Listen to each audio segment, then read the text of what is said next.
What is up, guys? Welcome back to Wild Rift University. And today we're going to be talking about a really cool subject. I'm here with my friend Leroy, and we're going to be talking about the strugglings of ranking up. Emerald 3. Emerald 3. He's currently Emerald 3. We're going to be talking about the struggles of ranking up, how to identify what to do to help you improve as a player. Maybe this is you. Maybe you're an Emerald. Me personally, my opinion, Emerald is the hardest rank to rank out of, other than maybe Grandmaster to get to Challenger, because Emerald is going to have lots of Smurfs in it. It's going to have lots of kids who've been boosted. And then also you just have lots of kids who that's the skill level they're at. So you're getting lots of different varieties. And I think it's also the rank where lots of kids are not actually sure how to improve. And a lot of kids actually get capped at this rank. So Leroy, tell us a little bit about yourself. I see you're an ADC main, correct? What do you play? Yeah, I'm an ADC main. I like to play Vayne a lot. I think that's my favorite champ. I've picked up Lucian a lot because he's pretty, high mobility. I really like high mobility champs where I feel like I can kind of dash in and out. You know what I mean? It makes the game really fun for me.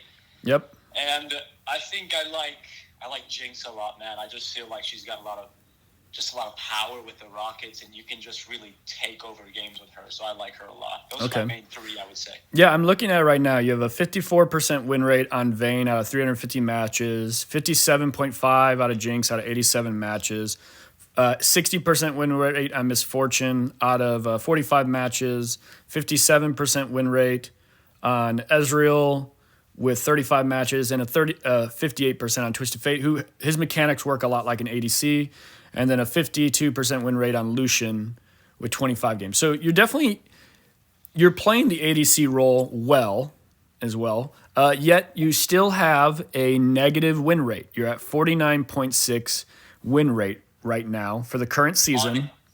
On ADC or total? Total. On total, your current win rate for ranked matches is 49.2.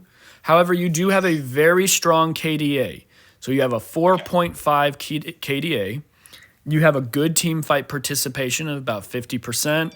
Your gold per minute isn't too bad. Your damage per game dealt is excellent. You're at about 20,500. And so I mean, your stats and everything are pretty good. So tell me about why do you feel like you're stuck in Emerald?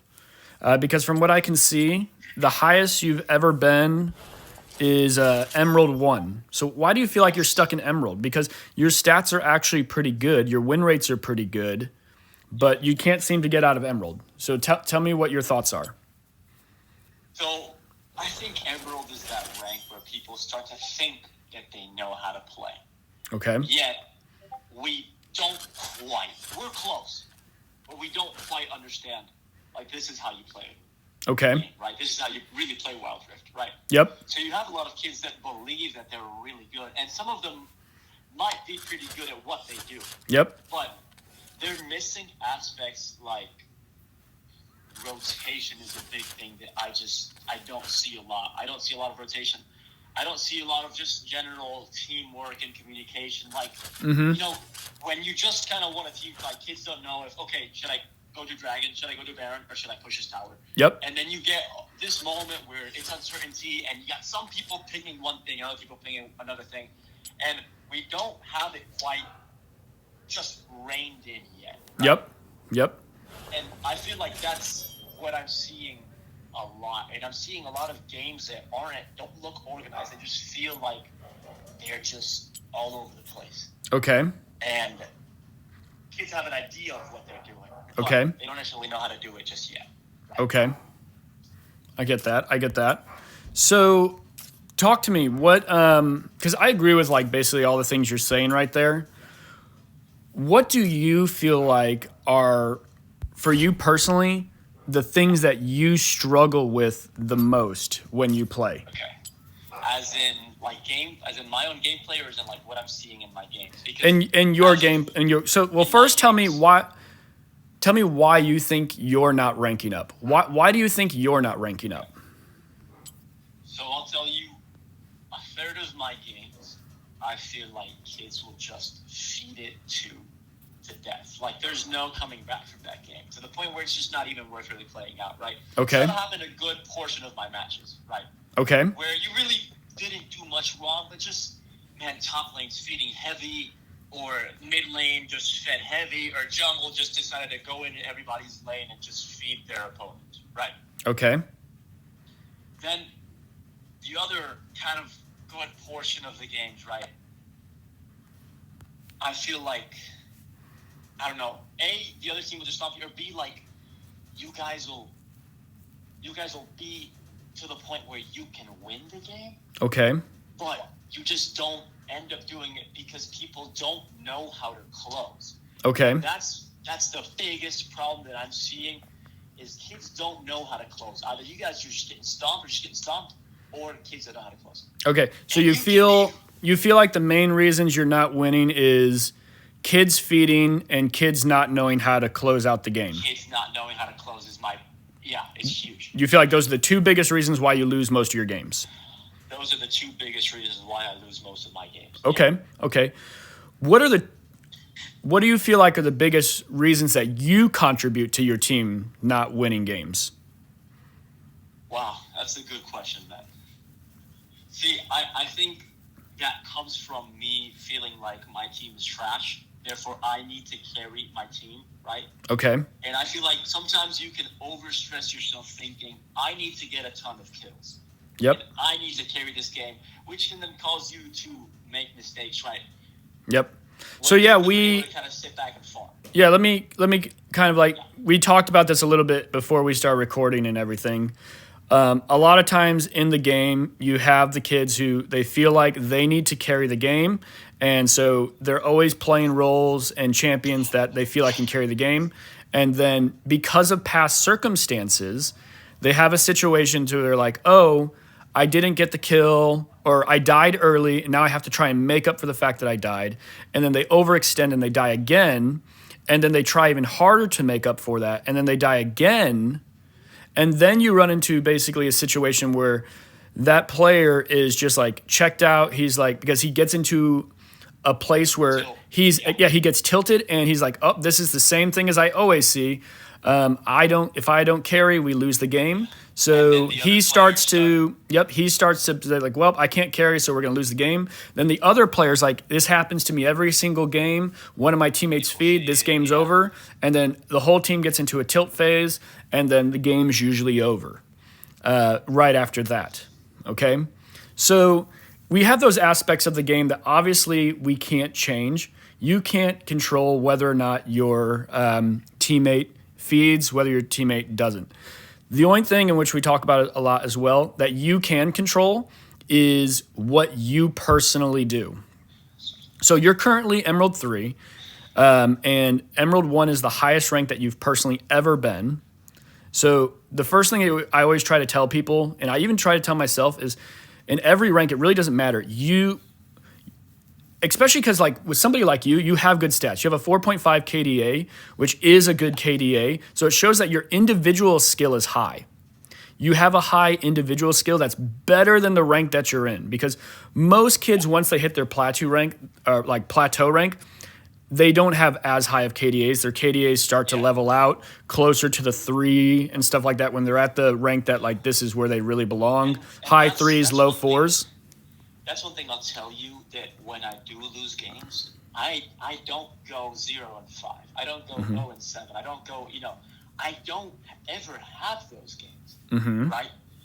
And that's one thing that I don't, and it's hard for me to understand. Like, okay, it's cool that we lost, but why are you 0-10? Yep. Like, there's a point to where, like, you have to stop digging your own grave. Right? Yep. Because that's what you're doing to an extent. Like, what are you doing that you got caught 10 times? Yep. There's something wrong. So there's something that you're doing wrong. Right. So, but let's try and change the focus here again. Let's go back to focusing on yourself, okay? Because you're not wrong by saying that. Like, it looks like by your stats you actually are better than a lot of the kids in your elo. Because 4.5 is a better KDA than most kids probably in your elo, unless the kid's like maybe a Smurf. So you have a KDA that supports that. However, you're still Emerald 3, okay? And me personally, if I probably got on your account and started playing, I would climb right out of Emerald 3 and get right back up to Grandmaster where I currently am. Absolutely. So what is the difference that I'm doing than versus what you're doing that changes me from being like, other than just, and a lot of people say, well, you're Grandmaster, of course you're going to win. You're going to have a higher KDA. Yes, those things are true, but those things happen because of the decisions that I'm making and everything. Yeah. So kind of like, I want to tell you. Go ahead. I want to tell you guys something, right? So, you look at the CEO of your company, right? And a lot of people say, oh, this guy's a clown, or this guy doesn't know what he's doing, right? I'll tell you what, the CEO of your company most likely did whatever you're doing and was pretty good at it, right? There's a reason why that person is there. And that's my point to what I'm telling you now. There's a reason why people are in Grandmaster, why people are in Master, people are in those high elos, right? Yep. It's not because, oh, I'm just that good. No. You're doing certain things that got you to where you are. Exactly. Yeah. A lot of kids look at it and they're just like, oh, you got lucky, you get better teams and things of that nature. And it's not true at all. Like, yeah, maybe there are situations where you do get better teams, but the algorithm works where everybody gets good teams, everybody gets bad teams. The difference is, for some reason, some players, it doesn't matter when you send them, if you take some top players, they're going to hit back up to the top ranks, whereas you're still stuck there. So something else we kind of talked about before we got on the, before we started recording, and I kind of want to just re-go over again. We talked about the bell curve and how everyone's skill is basically built on a bell curve. You have the top of the bell curve, which is your current skill level, and that's you at Emerald 3. Then you have the bottom of the bell curve, which is the worst you'll ever do, the games where basically you play at your lowest skill level. Again, what do you say you feel like your lowest skill level is? So obviously at the top of the bell curve, right in the middle, you're Emerald 3. On your worst games and everything, what do you feel like your skill declines to? My skill is what, sorry? So you're on an average day, you're an Emerald 3 player, because that's what your rank is. So that's what your true skill is. And that's one of the things that we talk about. You have to come to the understanding and realization that, like, you are the rank that you deserve. Even if you you are the rank you deserve to be. A lot of kids can't accept that, but it's the truth. It's the complete truth. And until you accept that, you will also not climb out. You will also not climb out. You will not look to where you need to improve because you'll think you're already there. You're not. Exactly. You are where you deserve to be. So at the bottom of the bell curve right now, what do you, and like I said, your skill, the rank you are is based on how well you play different things at those skill levels. So your overall skill is Emerald 3. So what that basically means, if we take like a lot of the core components of what makes up a good gameplay, you have laning, you have farming, you have team fights, you have rotations, you have map awareness, warding, you have champion mastery, you have itemization, and things of that nature. Obviously, some of those are more important than others as far as like where you go on. So let's talk about what aspect of the game do you feel like you are the worst at? The worst at. Mm-hmm. So what's the bottom of your bell curve? Because rotation. we'll go back kind of like one of the things that we were talking about again. A lot of times what kids will do when they start playing is, they'll always focus on the thing they're the best at. So you feel like you're the worst at rotation. What do you feel like you're the best at? What aspect of the game do you feel like you're the best at? The best at, I think, skirmishes. Like, 3s-on-3s, 4-on-4, like mid-game skirmishes is what I think I'm the best at. Okay. So mid-game skirmishes is what you feel like you're the best at. You're kind of contesting dragon. Yep. People come to gank you, your jungler comes to gank you, or their jungler comes to gank you at the same time, and you're kind of in that little 3-on-3. Yep. Maybe 4-on-4 fight, like a smaller mid-game fight. Yep. I think that's where I'm the best at. Okay. So a lot of times what I see kids at your rank, what they'll do, they're trying to improve. They try to always just focus on that aspect of the game and like, I just got to get to the mid game, these little skirmishes, carry the game through these, and then try and improve. And the thing is like that right now is kind of like the peak of your skill level. So your Emerald 3, let's just say, what rank would you put your mid-game skirmishing at? Like, if you were to say, at this aspect of the game, this is the rank I feel I am, what do you honestly feel like you are? I think high diamond, like diamond 2, diamond 1. Okay, so diamond 2, diamond 1. So like what a lot of players will do is like they'll focus on trying to improve that aspect of the game. And so you're diamond 2, diamond 1, but the climb from diamond 2 to masters is a pretty big skill gap as well. So you have to put in so much effort in order to increase that aspect of the game in order to get better. And so a lot of times kids will just always focus on the thing that they're best at to try and get better at the game. Okay? And that's not going to get you as far as focusing on other things. What aspect of the game do you feel like you are the worst at? So what aspect of the game, major aspects that we talked about, do you feel like, hey, this is like the lowest part of my skill level and has me at the rotations? Rotation. Yeah, Okay. rotation. Yep. Yeah, that's kind of what we talked about. And kind of like what I said to you when we talked before, if I would have guessed what part of the game was probably your weakest, I probably would have guessed rotations, especially since you're Emerald 3. Like we said, Emerald, a lot of players at that ELO, typically rotations is the thing that they struggle a lot with. And then Diamond, the thing that I notice players struggle the most with, it goes in learning how to trade objectives. So usually Emerald, it's rotations. Diamonds, they get better at rotations, but they're bad at learning how to trade objectives as well. So what would you say your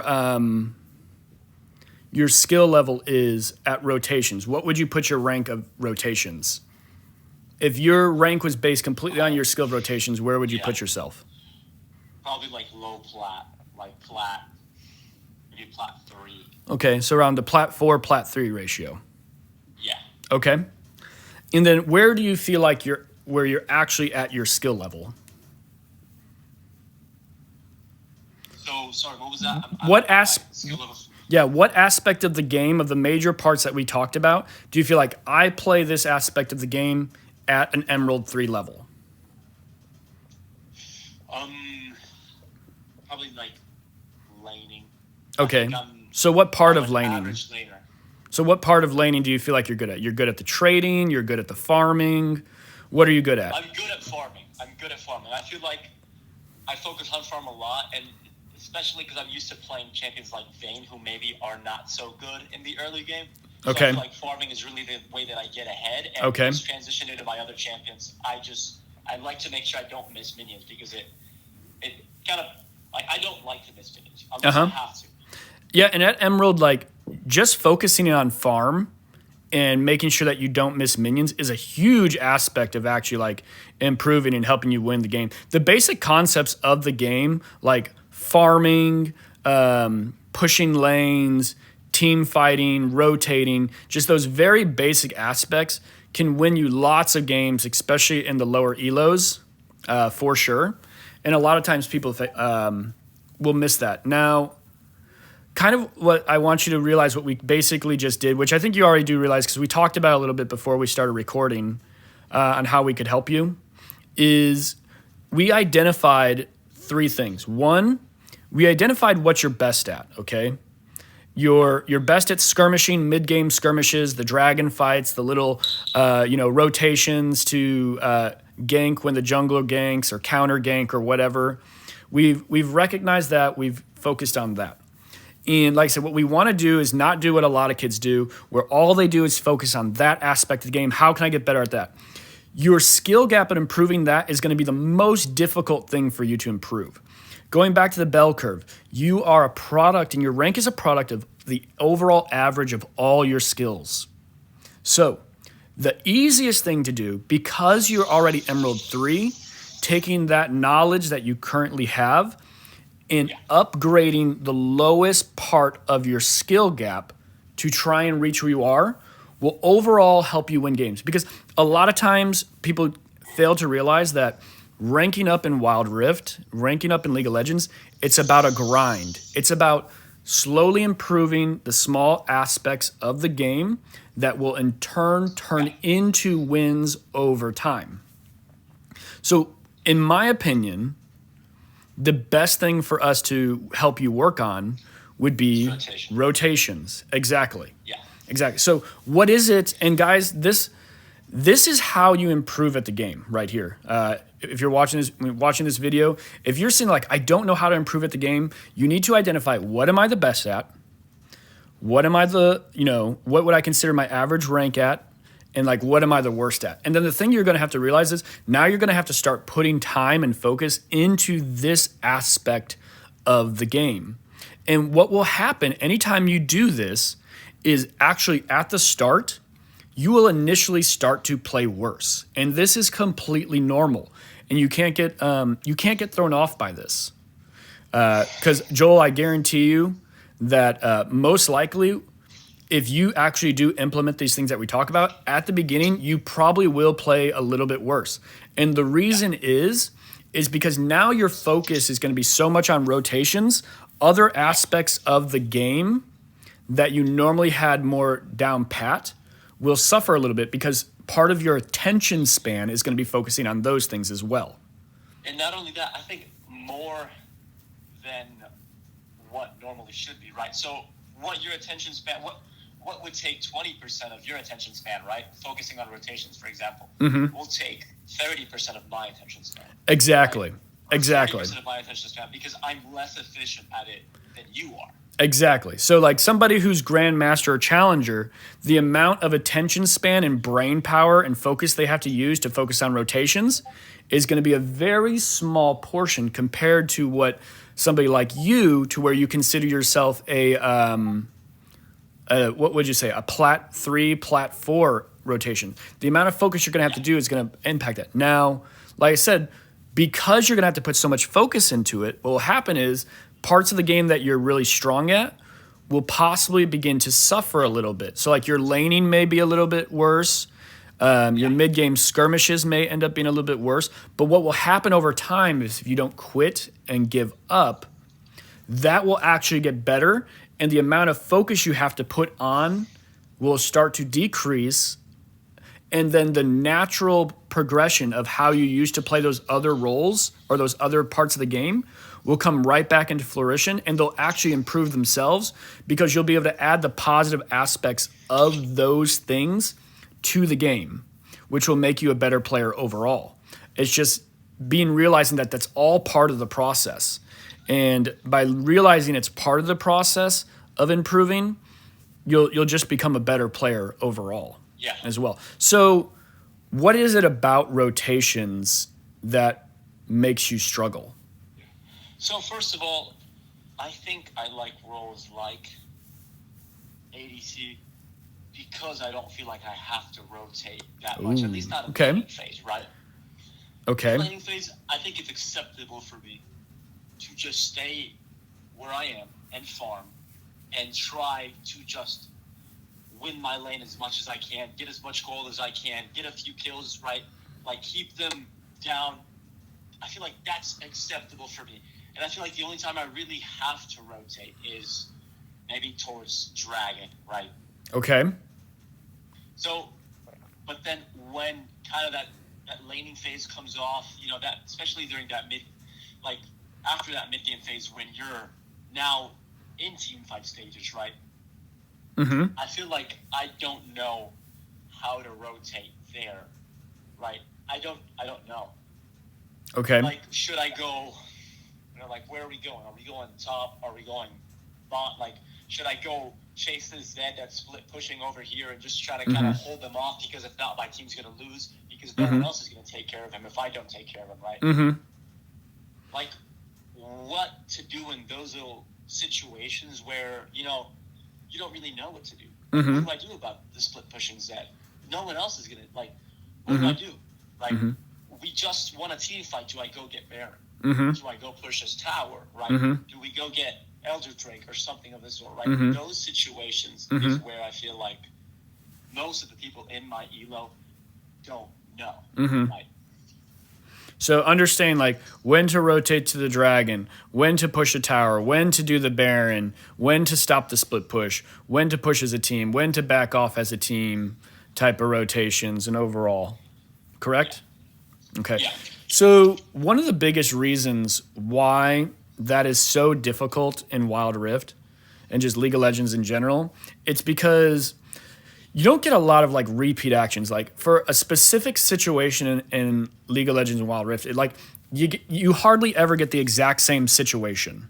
And when you do get that situation, you only have it for a couple seconds. So you have a couple seconds to learn what to do and what to do in each situation.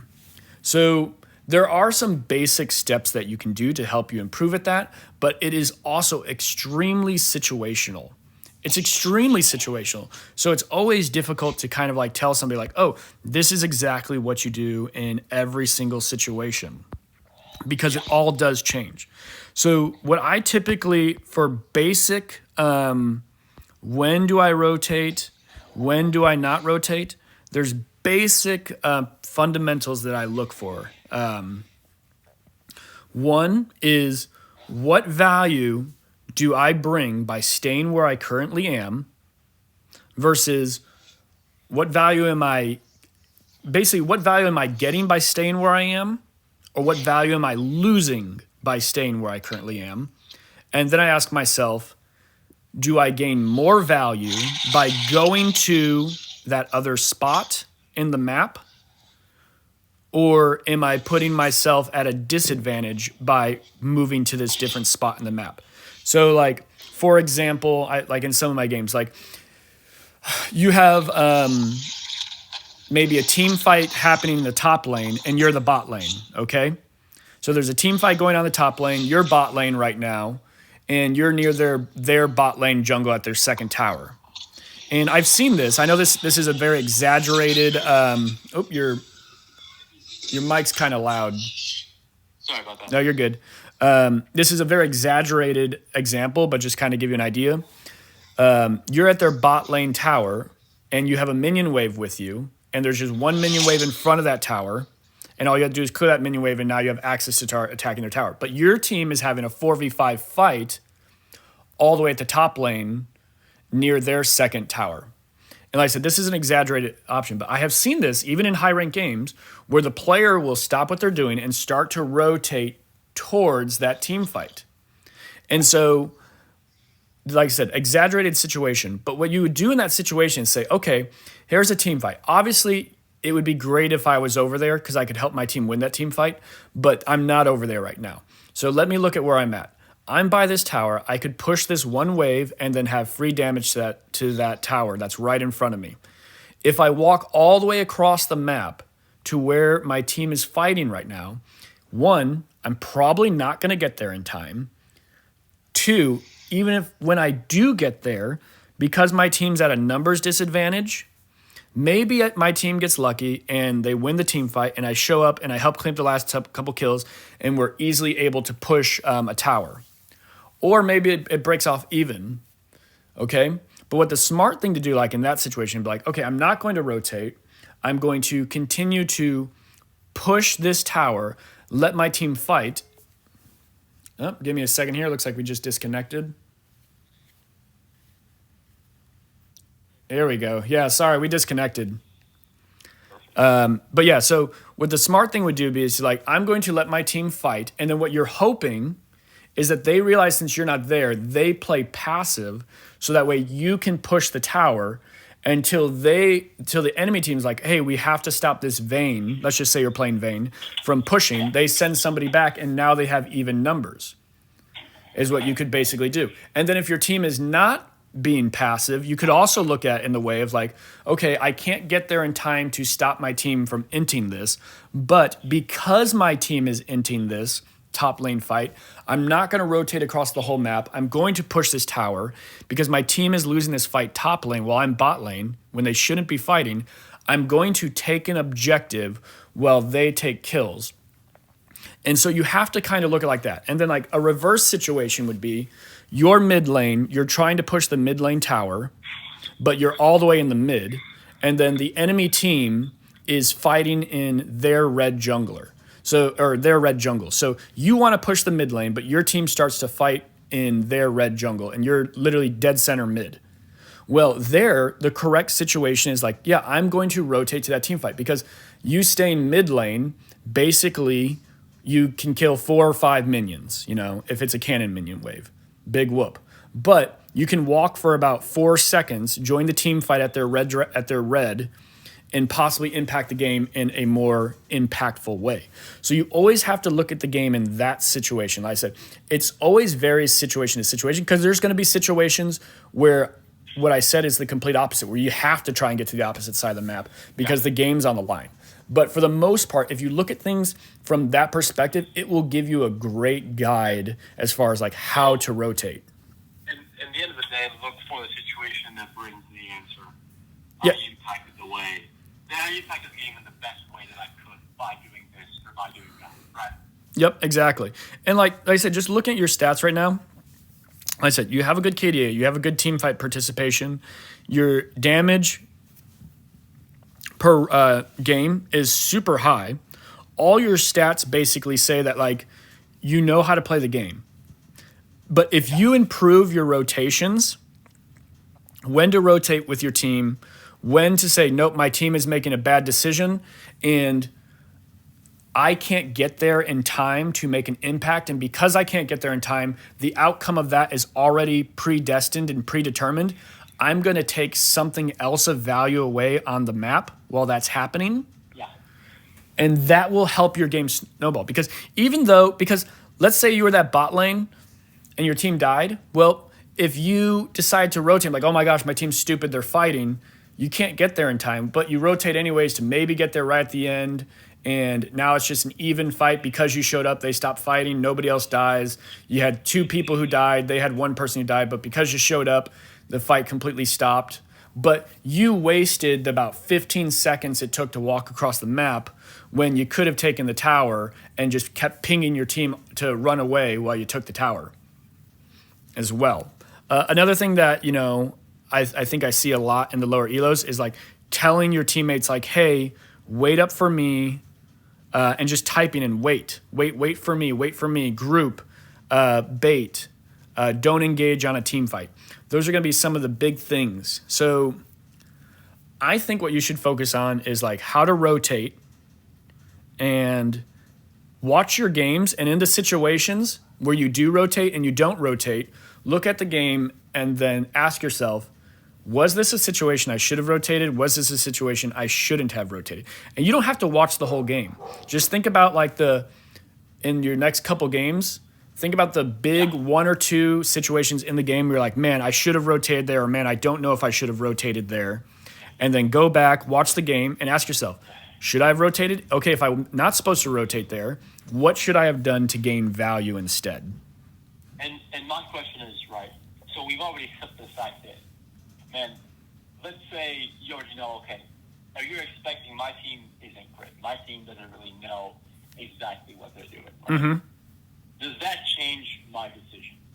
Yeah, so like I said, this is where it's all super situational. Like you always have to go into expecting your teams to make mistakes, and you have to realize like I can only change the aspects of.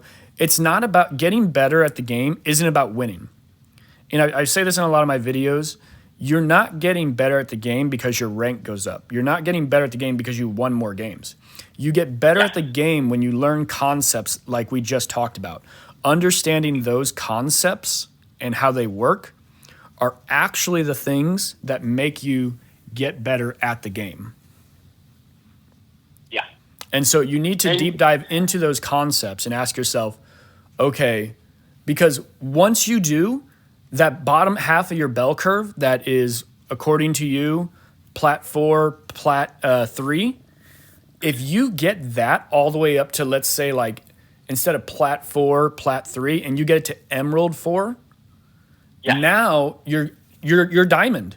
You're a diamond level player because the lowest end of your game is emerald 4. But the highest end of your game currently is diamond, or is you said diamond 1, diamond 2. And what will happen when you improve those lower ends of the game, it's a snowball effect. The other aspects of the game that you're already, so the main aspect of the game where you said you feel like you're at the rank you are, like the Emerald 3 is your laning. Your laning will naturally become better over time because you'll understand how to rotate better. So it'll help you get ahead in lane more because you'll make better rotations. So like your rotations are going to be good in general, and then your mid game is going to improve as well because you'll make better rotations in the mid game, and then you'll be stronger for skirmishes. So the skirmishing part of your game, maybe now you jump from Diamond 1, Diamond 2, now you're a master level skirmisher. You're laning because you're getting better at rotations and knowing when to rotate, when not to rotate. Maybe you go from an Emerald, an Emerald 3 player, and you jump all the way up to a Diamond 4 level player. And then your lowest is now Emerald 4. So now you fall somewhere into the actual rank where you're going to fall somewhere around Diamond 4, Diamond 3. And that's how you actually improve. But it's not going to be just a snap of your fingers, 2 days later, all of a sudden now you're a Diamond 4 player. It's slowly, when those things happen, you go back in and you correct them. Absolutely. Do you feel like you have a better understanding on how to improve now, or do you still feel like you don't know what to do? I just need to ask myself, like, what am I really going to be most useful doing in this moment, right? Like, because your time is super important. Like, if you wasted those 15 seconds traveling, top where your team's fighting a 4v5, and by the time you get there, right, they'll either have already lost 2 guys and it's an unwinnable fight, or, you know what I mean? Yep. But you were better off pushing that tower, because that tower could have been the tower before where you get super minions. So that tower could have been the tower where you got super minions, right? And Yep. That'll help you out much more versus having traveled to top lane and then wait till you're top of the list. Yep. Right? Yep. No, I definitely agree. Well, man, I hope that this helped you with trying to figure out ways that you can improve at the game. And everyone who's watching, I hope that this helped you as well. Like, subscribe to the channel, and I'll see you guys in the next video.